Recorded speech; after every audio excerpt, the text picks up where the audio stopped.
one of the highest powered nuclear research reactors in the US, exists right here at MIT. So what's it like inside? Hi, I'm here for the tour. Awesome, let's get you signed in. Take this. What is this? It's a dosimeter. Oh, cool. Okay, thanks. No problem. Sarah, they're all set. Hey. Hey, Sarah.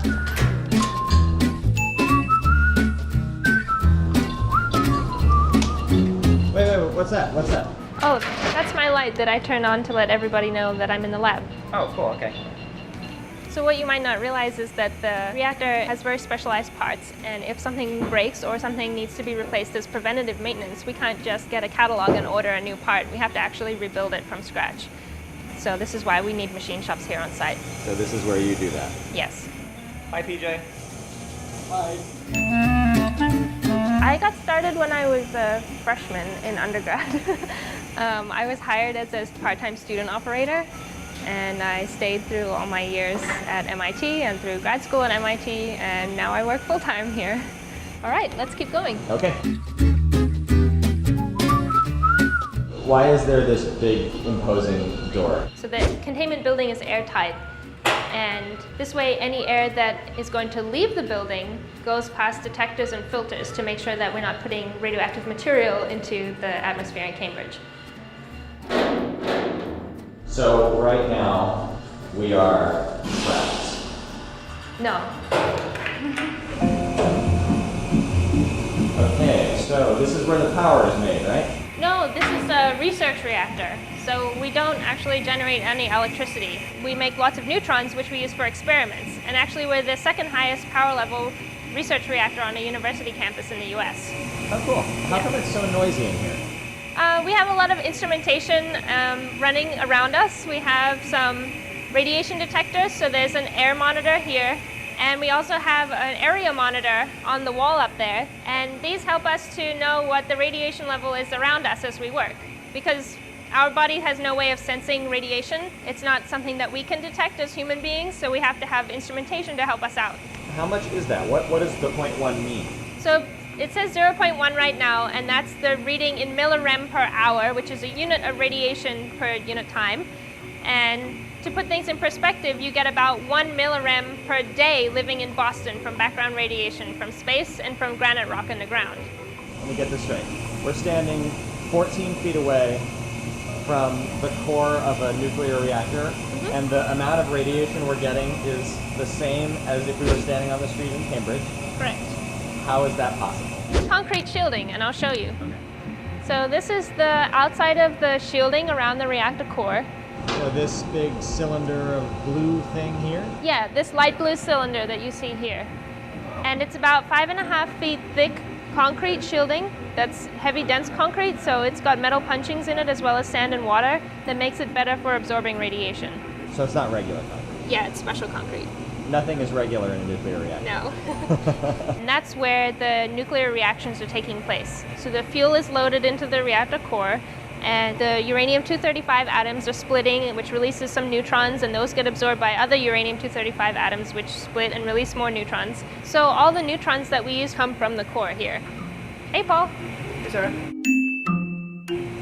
So what's Paul doing, Sarah? Paul's going to load some silicon into our silicon irradiation facility. So one of the things that we do here at the reactor is we irradiate silicon to be used as semiconductors. So silicon by itself is not a good conductor, but by irradiating it with neutrons in our reactor, we can change some of the silicon atoms to phosphorus atoms, which is called doping. So we dope the silicon material so that it has a distribution of impurities that cause it to become a semiconductor. So semiconductors can be used in all kinds of electronic applications, but the way that we irradiate silicon here means that we can be very precise. So the silicon that we produce here ends up in very critical applications such as airplanes and the power grid. Let's go see the reactor top. Okay, let's go.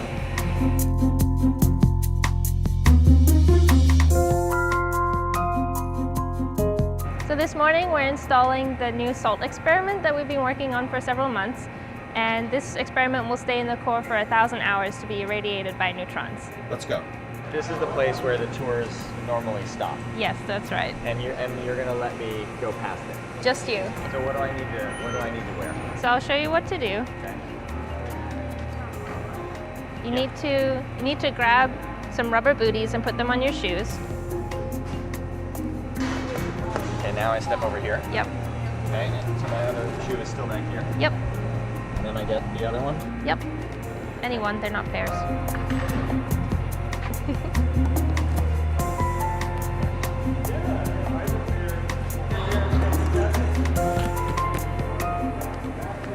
So we duct tape our pockets closed on the reactor top area because that way we can't be tempted to put objects in our pockets and then lean over the core and have them fall out. So we don't want stuff to fall into the core. No. It's very difficult to fish things out of the core and it could damage the fuel, which is a risk that we just don't want to take. Has anything ever fallen into the core? Have you ever dropped anything in the core? I've not dropped anything in the core. Do you mind if I put this on you? Yeah, go for it. So, yeah, so can I take a peek in the core? Yes, you can take a peek in the core. Cutout on it, it should be closed when the grid is being closed. The core is shaped like a hexagon, and it's made up of 27 diamond shapes that fit together to make a hexagon. And each of those diamond shapes is a fuel element. One of those diamonds is going to hold a cylinder, which we're using to hold a special salt that could be used in the future to cool down nuclear reactors. The reactor is a really good tool for testing materials because the core itself is an extremely harsh environment. There's very high levels of radiation, and we can heat the experiment to really high temperatures to really stress test the material. So we're standing 5 feet away from an open nuclear reactor core. How are we not dead? So in the core tank we have 10 feet of water between the top of the fuel and the top of the water level. And the purpose that serves is to shield us from radiation when we're working in the core, and it also serves as a reservoir for cooling. So 10 feet of water is enough to get the dose from thousands of rem per second to 10 millirems per hour? Yep, It's kind of insane. it's amazing. Why is water so good? Water is really good at absorbing neutrons.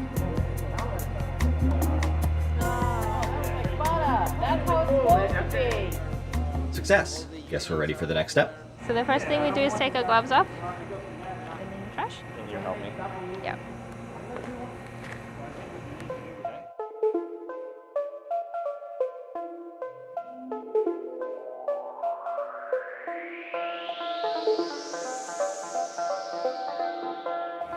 So this is one of our neutron beams that you can use to do experiments outside the reactor. So the neutrons come from the reactor along this beam line, and you place your experiment sample on the beam line and detectors, and you can do the experiment here.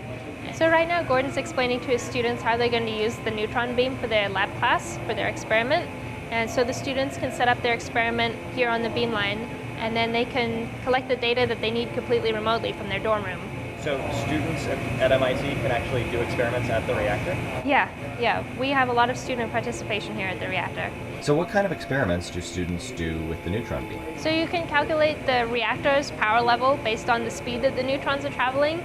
You can figure out how good a material is at absorbing neutrons, and you can also figure out the shape of molecules based on the way neutrons bounce off them. Hey, that's pretty awesome. All right, next. Yes.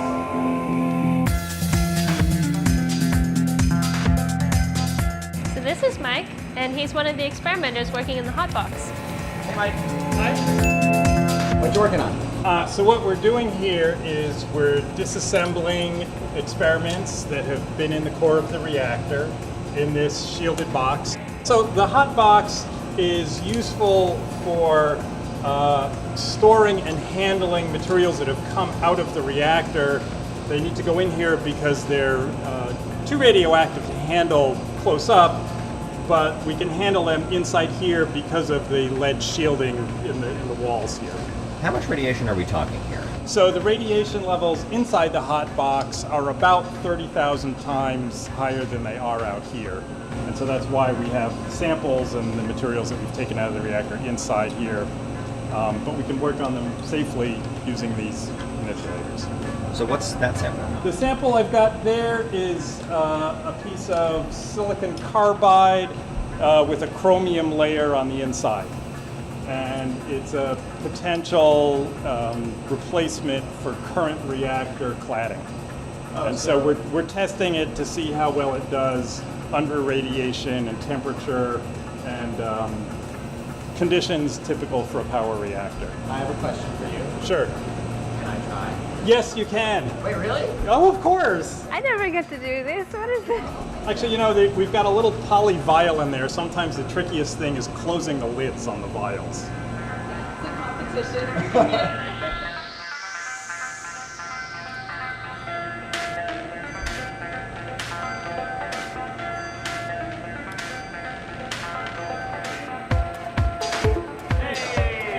Cool, thanks, Mike. See ya.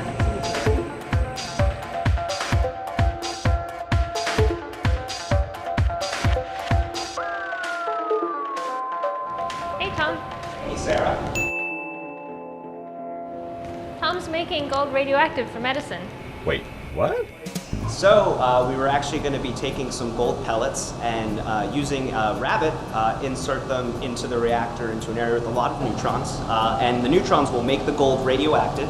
So when the sample comes out, we can then ship it to a hospital where they can eject them into a tumor in order to cause radiation damage directly to that tumor. So, wait, what about rabbits? So they're not real rabbits. We have these poly sample holders where we put the gold directly into. So you put the gold in the rabbit and then... So the rabbit would go from where we inserted it through this tube and into the reactor. And then when it's finished, it will come down the tube and out into our shielded hot cell. So when the material's radioactive, the radiation is all contained inside of our shielded area to work with. Okay, see you, Tom. Let's go to the next stop. Okay. So we're about to enter the control room, and the control panel is on the right, so please try to keep on the left. So I shouldn't push any buttons, right? No. Hey, guys. So this is the control room, and the most important thing in the control room is the operator, who is Sarah right now. Sarah is actually a student operator, and Paul is the shift supervisor currently. So right now they're working on the startup checklist to start the reactor back up. Cool. Weren't you doing something with silicon earlier? I was indeed. But you finished, I finished that. and now you're here. Correct. Isn't it weird how one person can move from one place to another? Do you have a favorite button? Yes. Which Wow, that's a good question. This is the major scram button, which I've only ever pressed during testing. Never actually had to major scram. It's one of our emergency shutdown buttons, and it automatically drops all the control blades in, and it isolates our ventilation in case something were to get out. But I just like it because it's the big stereotypical red button in the reactor. Do you know what every single one of all of these buttons do? Yes. Some of the experimental ones, I wasn't covered in my training because I don't have to run the experiments, but all of the regular operations buttons. What is high temp D2O reflector cleanup system? So the reflector system with heavy water has a cleanup loop where it flows through an ion column, and if the water gets above 50 degrees, it could potentially damage the resin in the ion column, so that alarm will go off to tell you that you need to cool it down or you need to bypass it. What does DP3 30 PSIG mean? So that's one of our pressure gauges for our heavy water system. That's what the D means. That tells you reflector system, and the P is pressure, and then 3 is just the number demarcating it. What's this gauge do? This is for auto control. So using this gauge here, you can set your auto control to tell the reactor this is the power I want to stay at. And this gives you the percent deviation. So if you're too high or low, that needle will tell you. You want to keep it at 0. What's this knob? So we have 6 different shim blades, and you can only move one at a time. So this is to select which one you want. So right now 3 is selected, Okay. but you can turn it and you can pick a different blade, just whichever one you want to move. What is this? This is the official console clock. So you're a student, you said? I am a student. Okay, what year are you? I am a sophomore. So you're a sophomore at MIT, Yes. and you are running a nuclear reactor. Yes. That's pretty freaking awesome. Okay, so what kind of training do you have to go through to be able to sit at this console? So there's a lot of studying through systems manuals, technical specifications, all the alarms and procedures, and then there's hands-on training where you come and you sit training watches and you'll perform practice startups supervised by your training supervisor. Okay, so you passed my test, but please tell me there's a legit test you also have to pass, right? They fly in an examiner who's an examiner from the NRC, and she'll come and she will watch me do a startup and a shutdown. I'll give her a tour around the facility, and she'll ask me a bunch of different questions about all our systems, and then she'll give me a written exam that covers safety procedures, radiation protection, reactor physics, things like that. So you have to be prepared in all areas of your training for the exam. So did you pass? So I have passed the exam, which means I'm licensed by the government to be able to take shifts and be on console by myself. To start up the reactor, you still need your supervisor in the control room with you, but I can perform all the operation duties in here alone. All right, thanks guys. See you.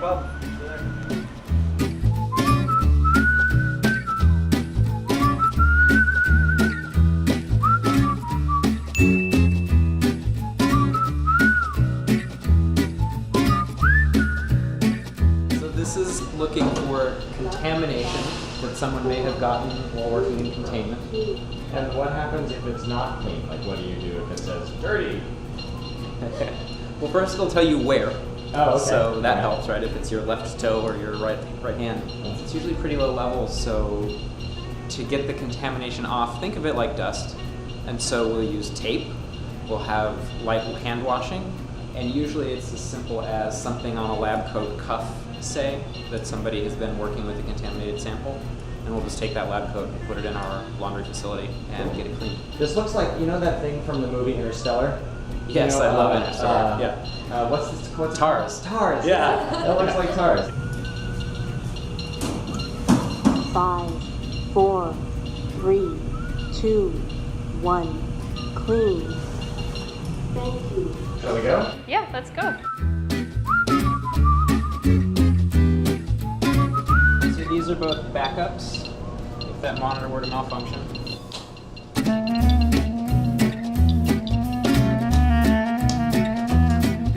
See ya. See ya.